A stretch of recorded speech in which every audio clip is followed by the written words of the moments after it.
Ask Rabbi Berger to begin our service this morning with a recitation of Tehillim.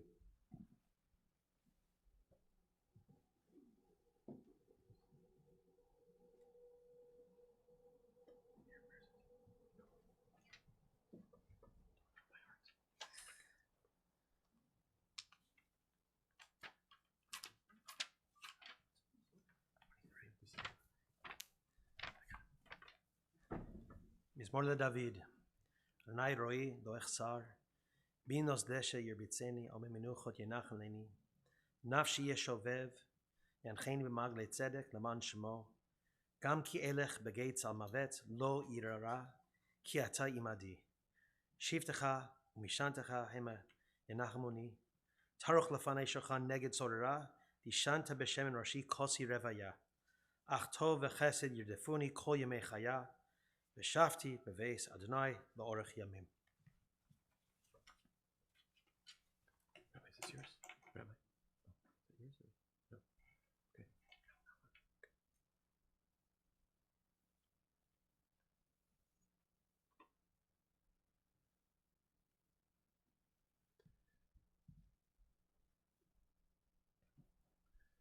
Our obligation today is to both give ourselves permission to grieve and to celebrate somebody who was a unique individual and light in our community. And so I want to invite various members of our community to pay tribute, celebrate the life of Myer Chaim Ben Tzvi, of Myer. He didn't like it when I called him Myer. He much preferred Meir. So I'm going to do my best, Meir, to pay first tribute. I'd like to invite Jody Dales.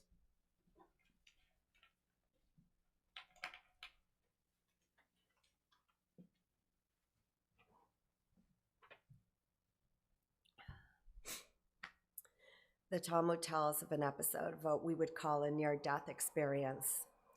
Rav Yosef, son of Rav Yoshua, was dead for a short period of time and then was resuscitated. To his father's question of what did he see, Rav Yosef responded, I saw olam hafuch, an upside-down world. The honored and revered were lowly stationed, while those without privilege were highly positioned. His father, Rav Yehoshua, corrected him. He explained, the world you saw was not hafuch. It was not upside down at all. It was olam barur, a world that is perfectly clear, a world that is right and pure. In this way, Rav Yehoshua teaches us that the material wealth and social status in this world doesn't necessarily reflect one's spiritual standing in the next one, that divine justice operates differently, than earthly appearances. When I first learned this tractate many, many years ago, honest to goodness, Myer immediately came to mind. I knew in the depths of my soul that this concept was speaking directly to how Myer himself saw his standing in this world and how I believed his true standing to be in the eyes of God. If the definition of humility means meekness, then certainly Myer could not have been attributed with this most noble of all character traits.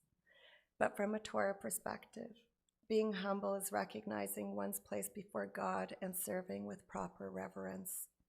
To do this exceptionally well, as more modern philosophies identify, ego must be tamed until it hardly exists at all.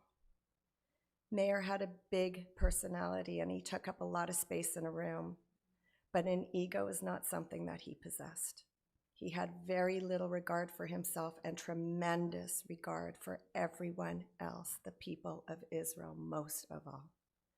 Myer recognized his place before God, and he absolutely served the Kadosh Baruch Hu, not only with reverence, but with a battle cry that could startle anyone who was unprepared for it. For Myer, every minute of every day was an opportunity to tell the world of Israel's greatness, and an opportunity to tell his friends, me included, what we should be doing to tell the world about Israel's greatness. I was given hours of instruction on how to encourage my universe of friends, which I don't have, and my vast network of political contacts, which I also don't have, to support Israel's medical advancements, Israel's venture capital opportunities, Israel's high-tech industry, Israel's agricultural technologies, Israel's research and development operations, Israel's advancements in engineering, and even Israel's success in modernizing the ancient language of Hebrew. These long and often loud conversations would often frustrate me. It's not that I didn't like being told what I needed to do. It's that Myer didn't appreciate that my field of influence was far smaller than he perceived it to be, and that, in fact, I was far less capable of affecting the kind of monumental change that he perceived to be vital. Myer thought that I was the pillar of this community, and that if I wished, I could move mountains. What he failed to see is that I could not hold a candle to him in either respect. Myer lived his life without any idea of the giant that he was. It was only in others that he saw greatness. For years, Myer and Roy celebrated Erev Rosh Hashanah together with me and my family. They would both thank me for the honor of the invitation. What both these men were blind to was that they were bestowing the honor upon me. To me, Myer was a holy man, and his presence in my home elevated the holiness of my house. Roy, you are your father's son. The bond between you and your father was so strong it felt like a physical presence. There are very few people who perform the mitzvah of kivud av v'em as devoutly as you. With concern for only your father, your devotion to him was an expression of the highest level of piety, and it was such a beautiful thing to witness. You gave him joy from your first breath to his last. What you and your father shared was precious, and I pray that you find comfort in that.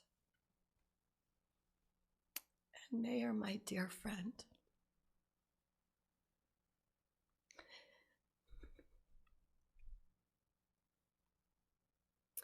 may you take your rightful place in the next world nestled among the righteous.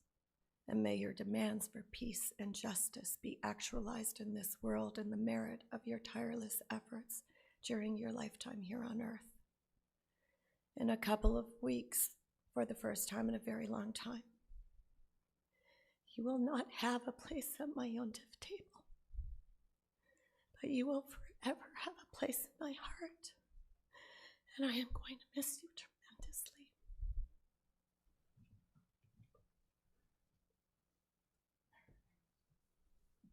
Sher Kochech.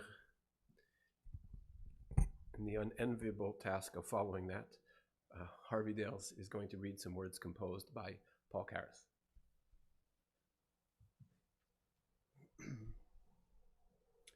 Today, we gather not only to mourn the loss of Myer, but to celebrate a life that defied darkness and radiated purpose.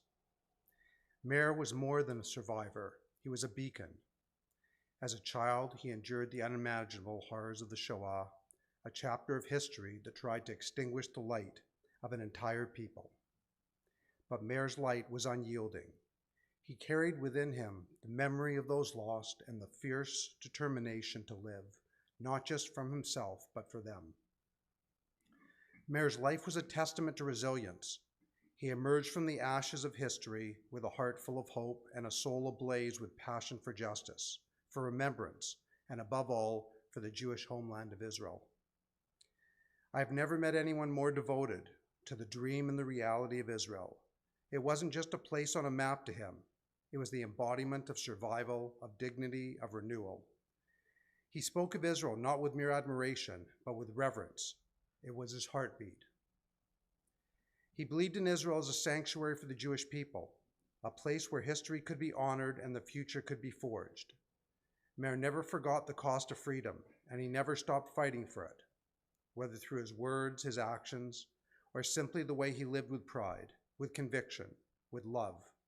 He reminded us all what it means to belong, to persevere, and to believe.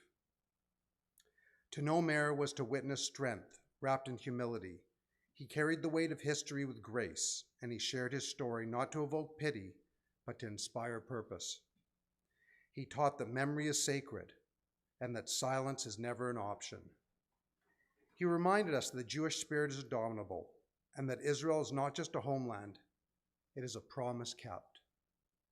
Myer's legacy will live on in every life touched, in every story he told, and in every heart that beats with the same passion he carried. May his memory be for a blessing, and may we honor him by continuing the work he held so dear, to remember, to protect, and to build.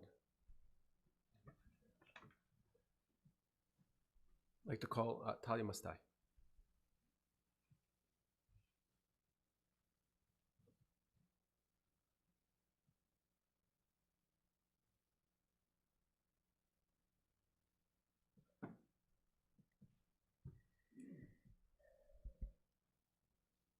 It's with a heavy heart that I share some reflections from members of the Vancouver Child Holocaust Survivor Group on the passing of their dear friend Myer.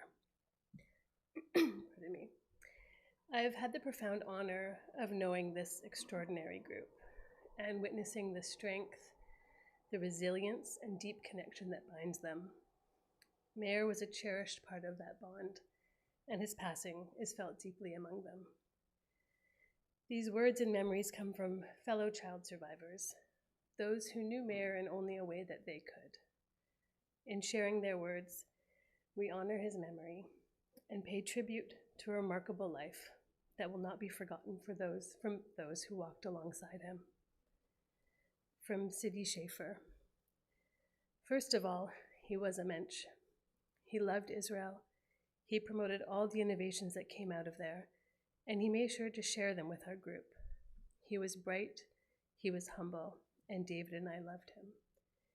May his memory be for a blessing. From Robert Krell.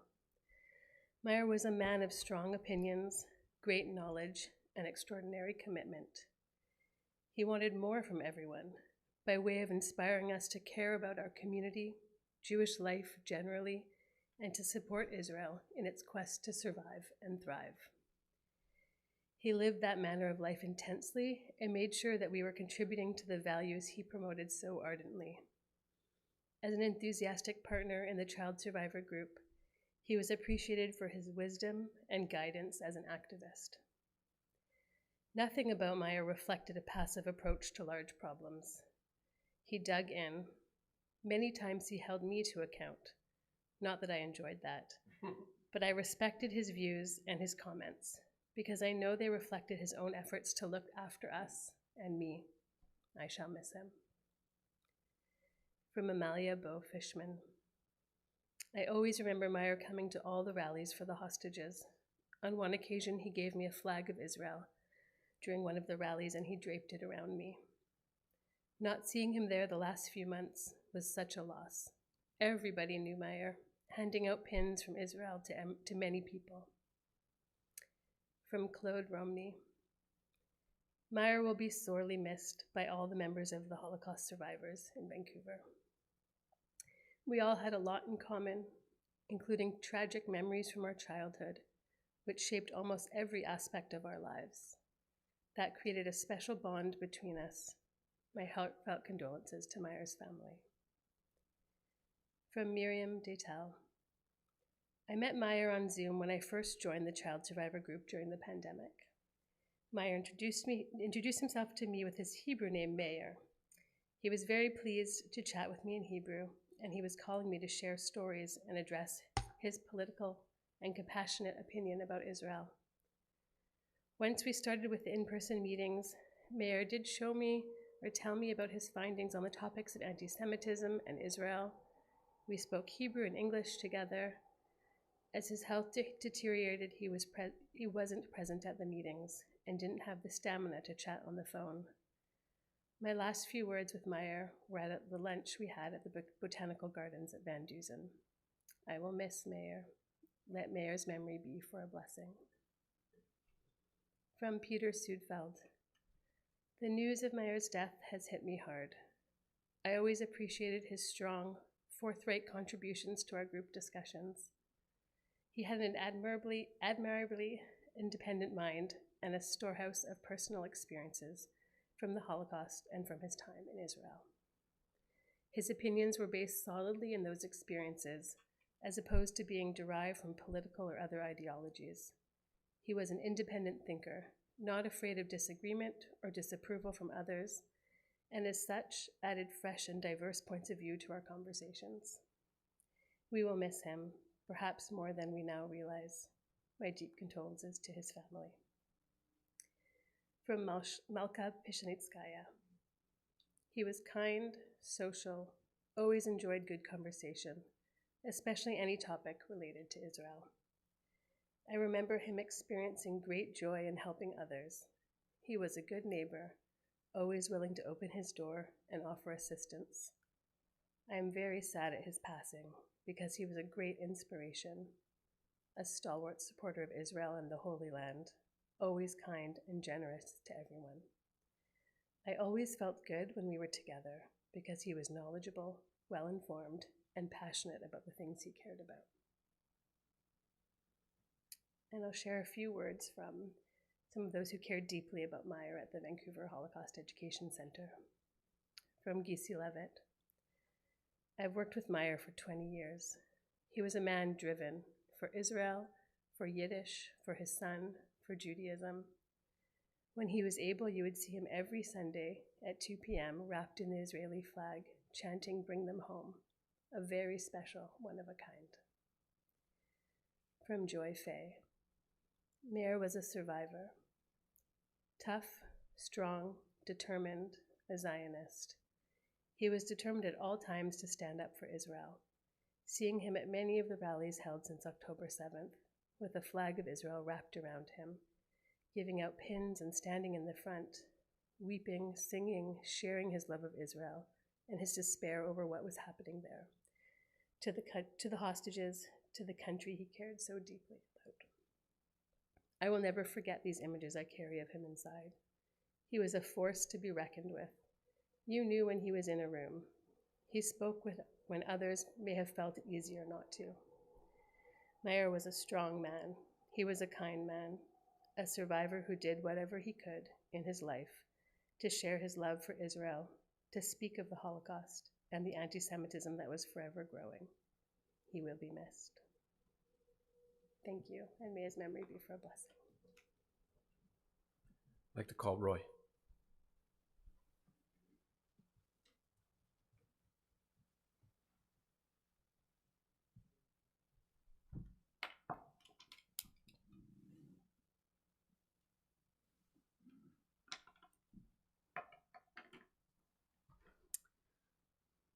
My father, now of blessed memory, was a teacher through and through. It was not just a profession, it was his obsession and his personal brand. It was teachers dispatched from soon-to-be Israel that my dad credits with saving his spirit when he was in a DP camp in West Berlin, after he was saved in the Shoah by righteous Gentiles who hid him. But my father's story begins in Yerushalayim Galita, the Yiddish term for the Jerusalem of Lithuania, a nickname for the city of Vilna, now Vilnius, Lithuania, which was a major center of Jewish religious, cultural, intellectual life for centuries. His parents, Hirsch Grinshpan and Leah Notis, Zichronam Livracha, both Lithuanian Jews, or Litvaks, were introduced to one another by the legendary Yiddish poet, musician, writer, and culture activist Shmerke Kaczyginski, who was a friend of my grandfather's. My grandparents fell in love after that initial meeting at a lecture that Shmerke invited them to. They got married and eventually moved to Poland before war broke out. Others with the foresight to move before the war were my grandmother's brother, Yisrael, who moved to what was then British Mandated Palestine, while my grandfather's sister Ida moved to New York. My grandpa's brother Yerachmiel somehow made it to Brazil at some point. I'm not sure if it was before or after the war, because although one of my middle names is in tribute to him, we never found him. We also never found my grandmother's brother, David Notis, a famous cantor in the choral synagogue of Vilna, who was betrayed and then taken by the Soviets to Siberia, never to be heard from again. The rest of my grandparents' families, each quite extensive, were murdered in the Shoah, a number of them on the infamous march to the Ponar forest, where they were collected into open pits and shot. Having been fortunate enough to escape murder in Lithuania, my grandparents were now running for their lives as Jews being rounded up in Poland. Somehow, in the midst of this chaos and despair, my father was born on October 5th, 1941, hidden by righteous Gentiles who miraculously risked their own lives to save my grandparents and their son, and consequently his future sons, me and my brother Yossi. More miracles were to follow. After the war, world powers carved up Europe into Soviet Eastern Bloc and the Democratic West, and Israelis were watching before the State of Israel itself had even come into existence. They dispatched teams around Europe under the banner of an organization called Bricha, the Hebrew word for escape or flight, an underground effort that helped Shoah survivors escape to Western Europe before it fell behind the Iron Curtain, with an aim to bring them to British Palestine. My father still remembered being carted off in the back of a truck one night with his mother telling him, "Sei still," that is, keep still, until the truck crossed from East to West Berlin, and my grandparents and their only child, Myer, were taken to a U.S. Army-controlled displaced persons camp. That was the very first taste of freedom that my father had, and it was teachers sent from soon-to-be Israel who made it sweet for him with parties for Purim, Rosh Hashanah, and all public thrills of our Jewish tradition that were denied to my father until then. My father had been working on his life story for many years, and the most poignant moments are the photos that were collected from this point in his life and now appear in a PowerPoint presentation that we created. Among the photos is one that was used for marketing purposes, showing an attractive-looking traditional family needing resettlement in the West. That was my father and his two parents. It was exceptionally rare for an entire family to have survived whole, and the Canadian Jewish Congress chose to fundraise off this photo.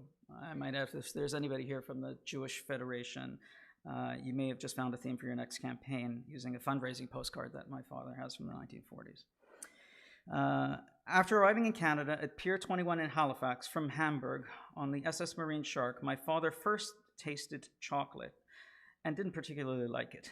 It was handed to him by the family that sprouted from my Aunt Ida's escape from Vilna to New York. They drove my grandparents and dad to Montreal, where the family settled in the Mile End neighborhood that hosts arch-rival Fairmount and St. Viator bagel shops. Canada may have been a free country, but not free of anti-Semitism, which my father got to experience with the added burden of having to learn both English and French. He famously told people how he was routinely cursed with what he remembers as maudit juif. On top of that, he had to deal with the hardship that his father became fully paralyzed on one side of his body. So his mom went from the supportive primary role of managing a very successful dry goods store to being the primary person. After my grandfather's ability to work as an ornamental iron worker came to an end. My father's schooling in Canada began in yeshiva with a classmate named Moses Neimer, who eventually founded Much Music and Zoomer Media. under the tutelage of no less than our own Rabbi Fegelstock's father. After that came Barmbing High School, where notables like Irving Layton, Mordecai Richler, William Shatner, and Leonard Cohen had graduated from. He went on to earn a Bachelor of Science and a Bachelor of Education. My dad then began to teach professionally at RCC, High School of Montreal, Bialik High School, where he came up with the phrase, the 3:30 Club. That was a euphemism for after-school detention, and it would be his hallmark in subsequent high school yearbooks. While he also taught chemistry, my dad's first love was teaching mathematics, instilled by the legendary Professor Zweig, the first Jew to get 10 out of 10 in all matriculations in BC. In 1967, tensions were visibly building around the Suez Canal crisis, and Jews, including my father, were being recruited by the Jewish Agency to go to Israel ahead of what became the Six-Day War. Given what Bricha did to rescue his family from the Iron Curtain, and teachers from the land of Israel did to rescue my father's broken childhood, my dad felt compelled to volunteer now that it was Israel's time of crisis. While his parents were at risk of losing their only child, my grandfather encouraged his son to go, saying to my father in Yiddish, "Ich bin sehr stolz von dir." I'm very proud of you. My dad left from Montreal to New York on what ended up being day one of the Six-Day War. Air traffic to Israel got held up and suddenly it became very difficult. He found a viable flight to Belgium to meet his cousin Ze'ev, who was studying architecture at the Ort School there. My dad landed in Brussels on day 5 and in Lod, Israel on day 6 of the Six-Day War. With the war over sooner than expected, he stayed in Israel, volunteering his days at Kibbutz Yad Mordechai's fish pond, orchard, and kitchen. Like many other volunteers from abroad, he spoke no Hebrew, hard to believe, no Hebrew, and went on to the Ulpan in the kibbutz in the evening to learn the language. For more advanced Hebrew, he went to Kfar Blum and began teaching math there. My dad fell in love in Israel, he got married, and I was eventually born at Beilinson Hospital in Petach Tikva, where my uncle Amos continues to work to this day as a hematologist. With the paralysis of his father becoming a heavier burden, my dad felt compelled to return to Montreal with his new family, and eventually my brother Yossi, who was born in Canada. My dad went back to teaching math and chemistry, but as the years went on, it didn't pay well enough for him to support his family's needs. So he came up with the idea to merge his love of teaching and his love of Israel into the business of importing educational toys from Israel, starting with those from Orda Industries, which was founded by teachers from the Weizmann Institutes of Science in Rehovot, then becoming the property of Kibbutz Malkiah on the northern border with Israel. Brainy Blocks, Tricky Fingers, and others became bestsellers, and my dad ended up winning not one, but 2 Israel Trade Awards for his company, which he called Hirsch Imports, on behalf of my grandfather's namesake. No less than a future Prime Minister of Israel, Ariel Sharon, was the trade minister at the time and signed his award certificate. Around this time, national headlines were being made in Canada about a high school teacher in rural Alberta teaching anti-Semitic propaganda to his students. He was charged with hate crimes in 1984 and found guilty in 1985, but the case would appeal many times, all the way up to the Supreme Court. This only fueled the activist drive that my father had with others in his circle, including his friend and future Justice Minister, Irwin Cotler, to demand action from the Canadian government to address other stains of anti-Semitism in our country, notably the fact that while Nazis were admitted to Canada, Jews were turned away. Epitomized by the slogan about Jewish immigrants that none is too many. My father became increasingly activist on this front, pushing for what became the Deschênes Royal Commission, officially known as the Commission of Inquiry into War Criminals in Canada. It ultimately released only Volume 1 publicly and kept Volume 2 secret, which named names. This gnawed at my dad and many other survivors seeking the full truth and accountability that they wanted of who the Nazis were amongst us and what had they been doing in Canada. Like for all survivors, the Shoah haunted my father all his life. It overcomplicated things for him and our family, and it broke it. After I moved to Vancouver, my father joined me. Here he built a life of teaching in new ways beyond high school and through getting educational games into the hands of children. He pivoted to teaching seniors at the Louis Breyer Home and Hospital. My dad absolutely loved the Yiddish language and used it to bring joy to those who missed it by teaching in that language that was known as their Mama Loshen of Yiddish. As the number of remaining Yiddish speakers dwindled, they became one-on-one talks with people. He included music therapy as a core component of this, which is why his home is now filled with Yiddish CDs and tapes that I'm now struggling to find a proper future home for. At the Jewish Community Center, my dad developed a series of courses on Jewish linguistics and Jewish history, which he adored. He was a living encyclopedia in that area with facts and figures and general trivia at the ready on all aspects of Israel and its history. Teaching people about it became all-consuming to my dad. He thrived on it. As search engines and blogs came into being, my dad would spend his days glued to the internet doing research for his classes and just to get up to speed on his passions and how they happen to intersect with Israel today or Jewish history. One day, he somehow came across the grandson of Eliezer ben Yehuda, who shares the same name as his grandfather, and started emailing him about his potential visit to Vancouver so that he could share the story of how his grandfather revived the Hebrew language from Loshen Kodesh, a language only used for prayer, to one that is in everyday use. My father saw great power in this for First Nations in Canada, seeking to revive their own language, and pushed his guest speaker to announce that in his presentation. And that's the sort of thing I'm sure many of you recognize in my father. He had a deep passion to create community by doing joint ventures between Canadian and Israeli entities. It's reflected in his email address. That is what the JV in jvbensvi@gmail.com stands for, joint ventures. He wants more Israeli technology, more entrepreneurial spirit, more Israeli tachlis spread in Canada, and for things that Canada is good at to improve Israel. And that, by the way, is why he really liked the Vancouver Israel Tech Club. My dad wanted more academic, cultural, medical, green, and tech exchanges to make it happen. And every time he heard of a doctor from Israel doing a fellowship here, it brought tremendous joy to him as he saw this as an extension of this objective. As you all know, my dad was relentless in his passionate advocacy of Israel, whether from NoCamels.com or DEPCA or anywhere else. The moment he would hear of something new, he'd be compelled to share it. He couldn't help interjecting in a total stranger's conversation if he overheard something he could do to make a positive pitch for Israel.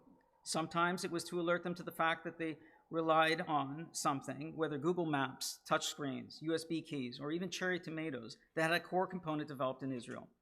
Other times it was to reveal prospects for us here in Canada to benefit from something Israeli, like competition in healthcare or better support for startups. More recently, it was to interject in conversations he overheard with people where he felt the record needed to be corrected about what's going on in the conflicts against Israel. And yet there's the huge paradox about my dad.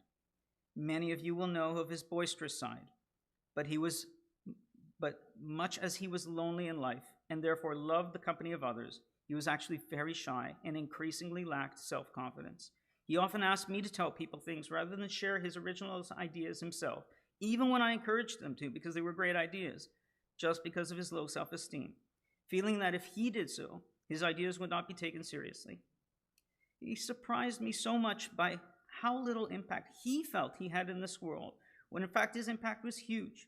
Beyond the minds he shaped teaching, educating through games he sold, and the time he spent volunteering in Israel, my father fixed up each of his two best friends in school, Chaim Stolar and Nathan Schiff, with girls they married and raised families with. He dragged me unenthusiastically into a parlor meeting with our own Richard Winner, organized to kick off Vancouver's chapter of Magen David Adom, an organization I soon grew to love and which gave me real purpose. Not only did we raise money for life-saving equipment, we brought light to others through our ambulance inscriptions, like the one honoring the Druze people of Israel in their own language of Arabic, alongside Hebrew and English, emblazoned on an ambulance donated from British Columbia to the village of Isafia near Haifa. Honoring the Druze was my father's idea, and it's what made a young Druze teenage girl tear up when she saw the inscription, because she said she was blown away that people half a globe away from a place called Vancouver that she had never even heard of knew about the Druze people and did this. My dad also got a good friend of mine, Dan Levison, his first job in Canada at King David High School, where he served as the director of security, that exposed him to police units and other officials that would get him much further ahead in his own security career. And then there are the random acts of personal kindness my father did to make people feel special, like when he bought a random tchotchke, of which he had many, so I was asking him, why another tchotchke? And when I questioned him, he told me that he bought it because it was made by a member of the JCC Bagel Club, and he wanted to uplift them. And then he gave that tchotchke to somebody else as a surprise so that they would get a smile on their face. My father, Myer Grinshpan, was a real mensch. There are too many other stories for me to tell, and many that I don't know, so I hope you'll share them when I sit Shiva from Sunday onwards. In the wake of the involving global reaction to October the 7th, that many of the lessons of the Shoah had not been learned, like many survivors, he felt guilty that never again is now. It tormented him at nights. He didn't sleep well, was glued to the TV about the hostages, the missiles raining on Israel, the fallen IDF soldiers, the economic and diplomatic damage to our beloved Israel. I did the best to instill in my dad the confidence that despite the high costs, Israel would fight on and win in the end, while my dad had his own battle to fight with his health, for his health. After walking into emergency, he was hospitalized for 5 weeks starting in May, including a stint in the ICU, after a hospital-wide code blue announcement had doctors rushing from across departments to save his life, the first of several such incidents. Somehow, he defied the odds and made it out of the ICU and out of the hospital. We started a new phase of his life together. Up until his last days, my father was teaching me about our roots as a family and his life growing up, about how great Israel today and of its many pioneers, about the bravery in the face of cancer and congestive heart failure that he was fighting, about being a fighter for justice, humanity, and Israel and the Jewish cause. He taught me that it was important to reclaim his original name, Myer, which means one who enlightens, a name which ordained him to bring light unto others through teaching, activism, educational toys, building communities, standing up for truth. There's a funny story my dad told as recently as a couple of weeks ago at the L'chaim Club at the JCC about how he lost that name.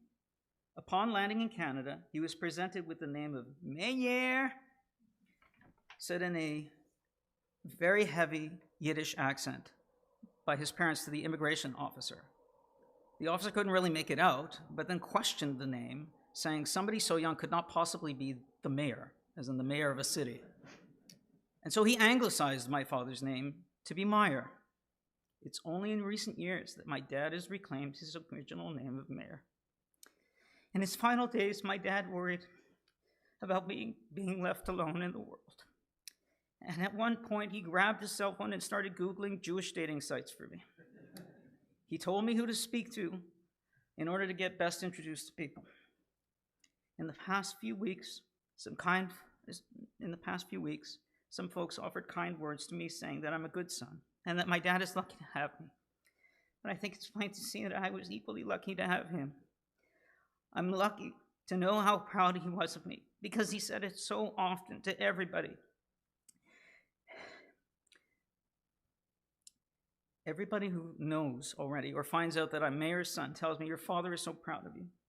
Besides telling me he loved me, he was always buying me treats, foods he thought I would delight me, Judaica he thought that would inspire me, something for me that he found on sale even if I really didn't need it. I was blessed to have returned that love in an epic manner in 2015 by taking my father on a Rediscover Your Roots trip to Berlin and Vilnius, places I had never been, followed by a trip to his beloved Israel, where he recorded a long video of testimony of his life to Yad Vashem in Hebrew. In the Lithuanian state archives, we found treasures we never imagined. Never before seen photo of my dad's mother, her signature and fingerprint, marriage records, a devilishly handsome photo of my dad's dad, along with his application to leave Lithuania and immigrate to British Palestine.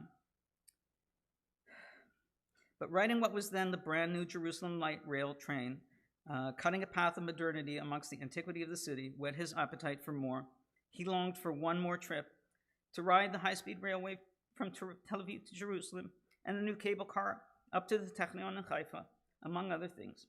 He was also waiting for bated breath for the museum that the Hebrew University is building for his ultimate hero, Albert Einstein. Alas, COVID, difficulty getting travel insurance at his age, October 7th, and then ultimately his health closed the door on this, even though I made several attempts at another overseas trip. And while we've been blessed with a long goodbye, where we had a lot of quality time together lately, I couldn't pull off getting his life story properly told. I reached out to the Spielberg Foundation and they were interested, but medical and other appointments kept getting in the way of my dad, became increasingly short of energy. So in that sense, I failed him and our people at large. It plagued him for many years that in Vancouver that he took the time to build a PowerPoint presentation that he shared with Vancouver Holocaust Center and yet never got to publicly present it. Please, if you're interested, ask me. I would love to show it. And I committed to him that I would tell his story, so you'd be helping me as I promised to continue his tale. My father taught me about humility and compassion. He was devoted to our people, their history, collective memory, and the land of Israel. He had a rare gift for connecting with others. Virtually everyone in our community knew him. For my dad, being involved in community wasn't a hobby, but a way of life. Just to call him a fighter for his belief was an understatement. He battled to the very end and was forced to return to hospital and showed me bravery I doubt I could match, accepting lots more short-term pain in the hopes of long-term gain and getting out again. He repeatedly said, "I'm doing it because I want to live." It was very painful for me to see how close we came to beating a late-breaking pneumonia that took him in the end. My one comfort was being with him until the end and seeing the steady stream of visitors, emails, and phone calls shared with him, so that he'd get just a small taste of how much he was loved and how others, besides his own son, that thought that he was a mensch.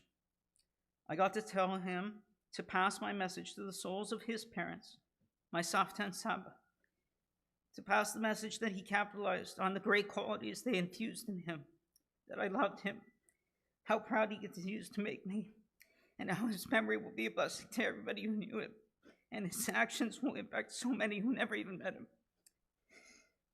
Born into the world with the name of Myer, to enlighten, he lived a life that showed even from absolute darkness of the Shoah to the horrors of October 7th, there is hope, hatikva, for a life of impact.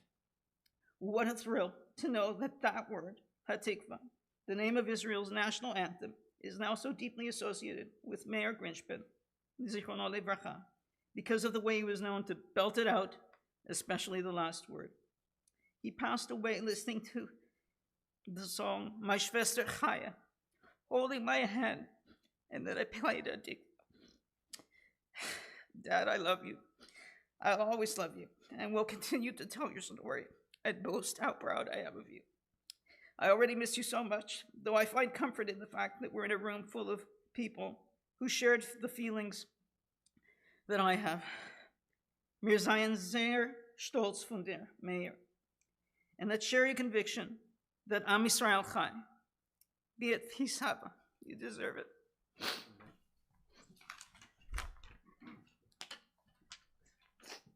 Sure, I'd like to call big fan of Myer, Dr. Jonathan Leipzig.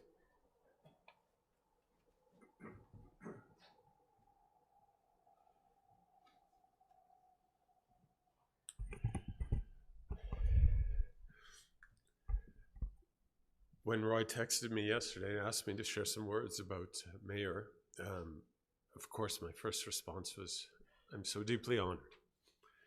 I knew I was on call. I knew I didn't have much time. I knew Mayer's neshama deserved the most incredible words that I could possibly share. I reflected on the welcoming that we had. We had Rabbi from Cedar Sinai who serves as spiritual director, and he shared with us that the responsibility of those that provide the chesed is to ensure the aliyah of the neshama of the deceased. That's when the stress went away. Myer does not need my advocacy. He was a mensch beyond words. So as I jotted some notes this morning, which I subsequently left at the hospital, I reflected, it's hard acts to follow, I reflected on the words of one of my personal heroes, Prime Minister Menachem Begin. He said what he took from him from Brisk, his home in Lithuania, a basket of Yiddishkeit and Jewish learning and thought, were three important lessons from his father, from his parents. 1, do not fear the nations. 2, love your fellow Jew.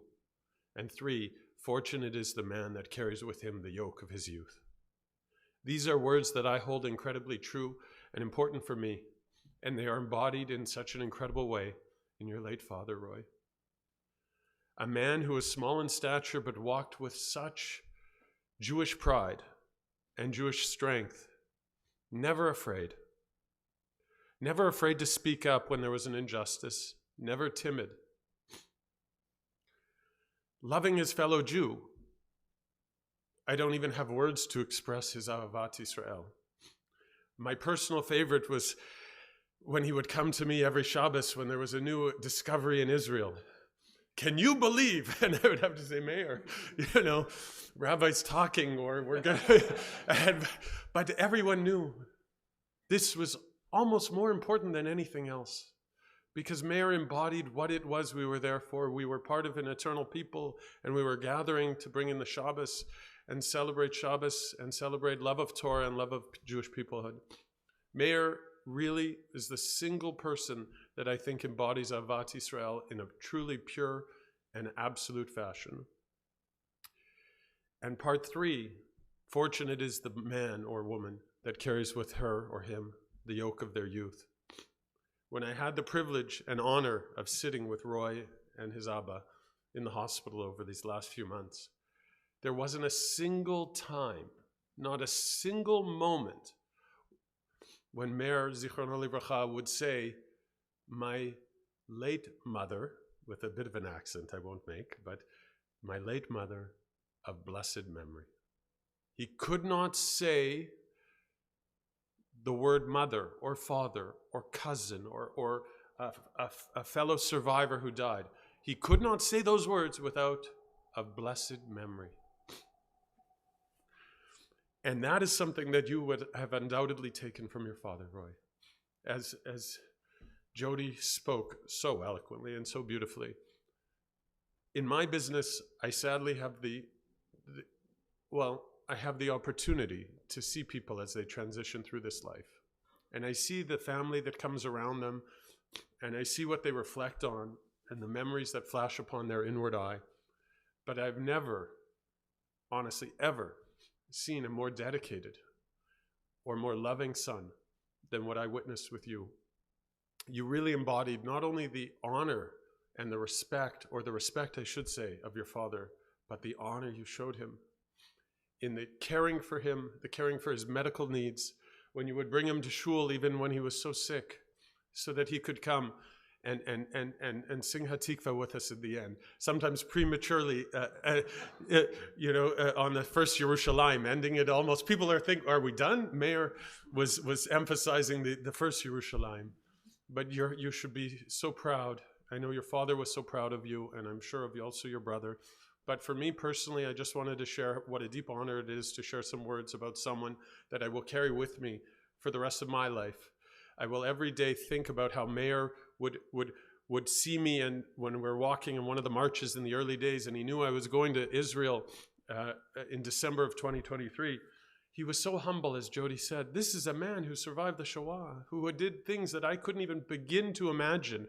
But he was so kind and so warm. He said, can you believe the president of Shaare Zedek is going to Israel? Like I was getting on a plane, like I was doing something special. This was a man, a pillar of a man. And I'm so deeply honored to have had him in my life. I will carry with him for all of my years. My family, my children, they all know of him, and we wish him, may his memory only be for a blessing, and may you find comfort amongst the mourners of Zion and all of Jerusalem.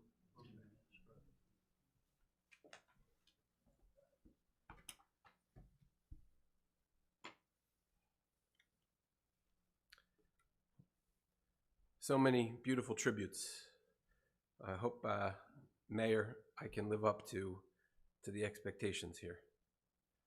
So there's an interesting Haftorah that we read this coming Shabbat, and it invokes sort of a funny image. The words of the Haftorah are, Harchivi mekom ohalaych, virot mishkenotaych yatu al tachshichi, harichi metaraych vitedotaych chazeki. Which essentially means you need to find a bigger tent plot, expand it. Don't stint, lengthen the ropes, drive the pegs firm. Now, these are written by the prophet Isaiah. In Isaiah's time, Isaiah lived in Jerusalem. People in Jerusalem did not live in tents. Tents belonged to the time of Abraham. But tents have something that houses don't. Houses are rigid, they're fixed. You know the old joke about someone whose house is too cramped, then the rabbi says the goat and the chicken and the cow, etc. right? Because that's a joke about people who have houses, because we're inflexible, so we need to expand the mind. And so we expand the mind by bringing the cow, the chicken, etc. But tents, get another canvas, get another peg, and they keep opening up. It's a vision of Israel which is contracting. It is an Israel at this moment when Isaiah is speaking, is being attacked by the Assyrians. It is being collapsed. It is being shrunken. And Isaiah is saying to them, don't think small. Expand the tent. And this, to me, Myer Grinshpan, he believed in Knesset Yisrael, in Greater Israel, in ways that most of us are just simply incapable.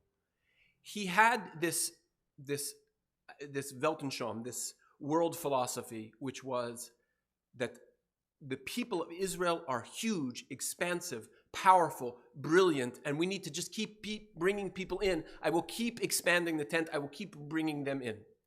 And he was meshuggah for this. In every single way. He loved Hebrew. He loved Hebrew because, why did he love Hebrew? Because that's the language of the Jewish people. If Myer were here, he would have asked us all to wear our Eliezer ben Yehuda t-shirts. It's just who he is. I might disagree with him about whether Eliezer ben Yehuda really did that much for the Hebrew language, or whether it was a language that was alive forever. But that was an argument that I was willing to have with him, and he was willing to not accept my position on. But it doesn't matter. Why did he love Eliezer ben Yehuda? Because Eliezer ben Yehuda breathed new life into the language of the Jewish people, and he saw that language as something which saved his life.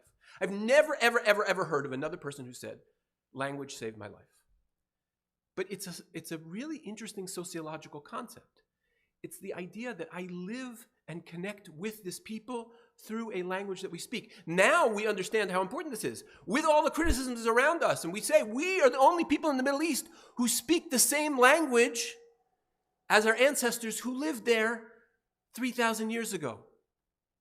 Our language didn't come from Arabia, and it didn't come from Rome. It came from right there in Jerusalem.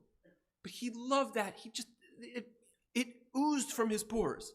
And Yiddish was his second favorite. It was his mama lashon. It was, who he was. But this idea of Knesset Yisrael, of Greater Israel, whether it was in language, in education, in politics, certainly in science, Jody, he also thought that I had the ear of the Canadian Prime Minister, the mayor, possibly Jim Pattison, I don't know. But he had tremendous confidence in me. But just taking a sense from this week's parsha, it says, "Lo tireh shor achicha oseo nidachim v'talamta mehem hashev teshivem." Don't see the ox or the donkey of your friend that are struggling under the load, and you disappear. He didn't know what disappear meant. He didn't know what the end of a conversation meant. But he could not leave alone. He understood that there are things to do in this world. You're on a clock and you've got to get things done. And he had this ability to dream big, and he wanted to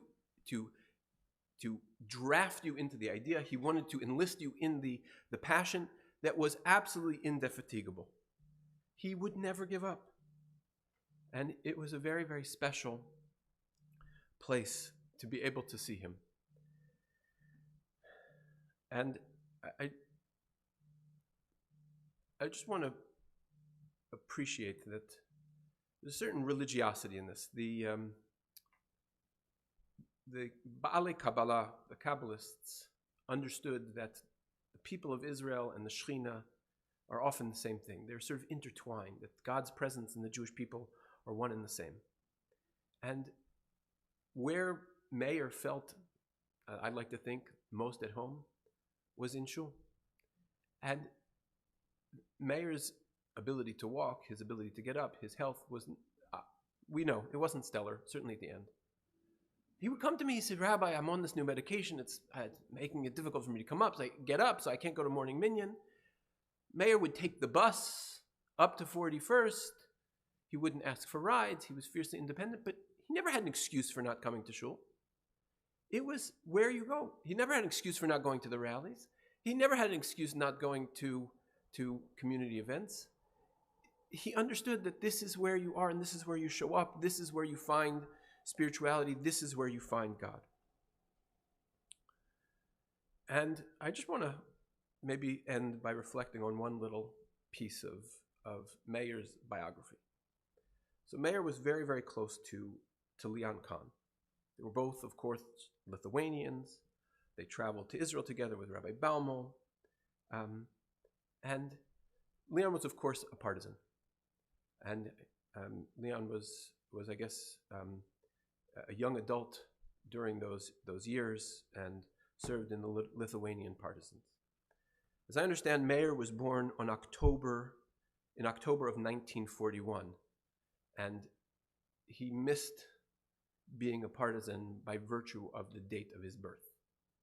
He was just at 4 or 5. I think they weren't yet taking fighters at that age level. But in spirit, that's who Myer was, his whole life. And I don't know the official definition of partisan, but to me, it's an unorganized or non-officially organized fighting force. And his whole life was an independent fighter, occasionally loosely organized fighter for the Jewish people. And so he had that spirit, he had that close relationship with Leon because I think he saw in Leon Kahn the person that had he been just 10, 12 years older, he would have exactly been. That's who he would have been. And so Leon was extremely important in his life, up to the point where he felt guilty that he did not attend the Shavuot in memory of Leon Kahn that we have every year by virtue of his health and the fact that he was in the hospital. And so we're going to do something interesting here, things that we don't normally do. We're going to conclude this eulogy with 2 things. One, the Chazan's going to sing, I think it was composed by Shmerka Kaczyginski, the partisan song, or maybe it's Hersh Glick. Those 2 names, are in my head because of Myer. So if I get them wrong, my apologies. We're going to sing the chorus of the partisan song, and then we're going to sing Hatikva. And I think we got a recording of Myer with that last line, which hopefully we're going to time correctly. Roy, I'm going to rely on you to at least get us close. And then we will we'll say the Kel Malei Rachamim, and I have a couple of housekeeping announcements after that. But before we conclude this eulogy officially, I'm going to ask everyone to stand and sing these 2 songs.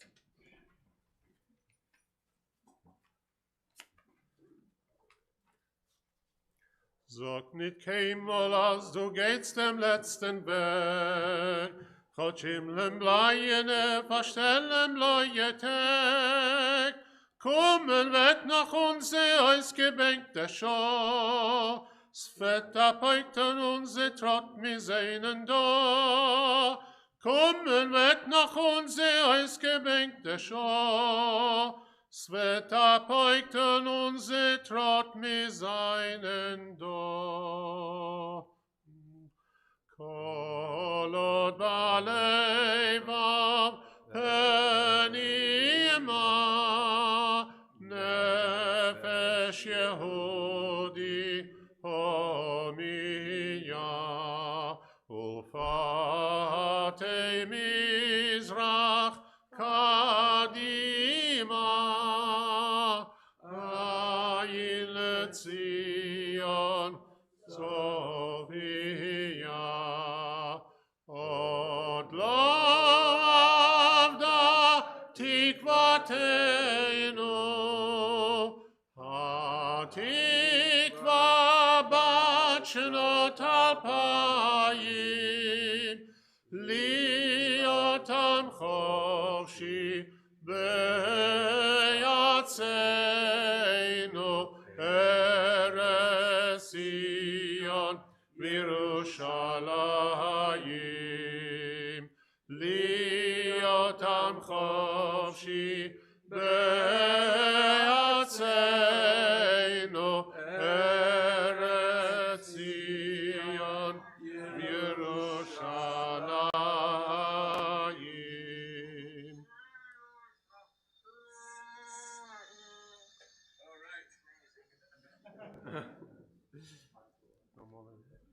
Shetehi nishmato tzura b'tzura chaim, may his soul be bound in the bond of eternal life. Please remain standing as the cantor, as Chazan Orzak recites the Kelma Rachamim. Le moli rachamim, shoichem bameroyemim. Hansei menucha nechoina, tachas kanfei ashechina. B'malois kedoshim utoirim, kezoyam orakiyam azirim. Es ni yishmas Reb Meir Chaim ben Tzvi Shalach liyom olamai B'ganei Eden temenu chosai Lochem bal rachamim Yastireu b'seisei kinofav Liyolamim V'yitzroir b'yitzroir rachayim es nishmosoi Adonai hu nachalosoi V'yanuach b'sholoi al mishkavoi V'noemar Amen. God, full of compassion, who dwells on high, grant proper repose on the sheltering wings of your presence in the lofty levels of the holy and pure, who shine at the brightness of the firmament, to the soul of Meir Chaim, son of Tzvi, who has gone to his world and for whose memory we pray. May his repose be in paradise. May the Master of compassion bring him under the cover of God's wings and bind the soul in the bond of life. May the Lord be his heritage, and may he repose in his resting place in peace. Let us respond. Amen. Please be seated for a moment. Just a couple of housekeeping announcements. One of the things that we are doing in as an avenue of tzedakah for those who wish to participate, we're aiming to have a memorial lecture in memory of Meir at the Shara Tzedek. Those who are interested, you can see me talk about contribution and perhaps ideas for who might do that. I'm sort of toying with the idea of Yom Yerushalayim, which was obviously something which was very close to Meir's heart. Shiva this week will be going to be at 7:25 p.m. at the Shara Tzedek. Visitations will surround the minyanim through Wednesday evening. Thursday morning, Roy gets up from Shiva, and we wish comfort to Roy, and just want to add to the fact that exceptional doesn't even begin to describe the dedication and the fulfillment of being of Kibbud Av V'Em that you showed to your father. We are now going to do what the title of this event in Judaism is called. A funeral is not called a funeral, but it's called a halvaya, which means to escort. We are Erev Shabbat. We are close to the midday point in which the traditions change. So we're not going to be doing the 7 pauses on the way up, but I invite everybody to follow behind the casket as a way of saying that we are with you, Meir, until the very, very last moment. I just also want to call forward the pallbearers: Nachum Sofer, Des Friedland, Stephen Lowy, Shlomo Friedman, Danny Kornfeld, and Harvey Dales to be our pallbearers. If you would please come forward now, and everyone else please walk behind the casket. Oh, and Jonathan Leipzig, sorry.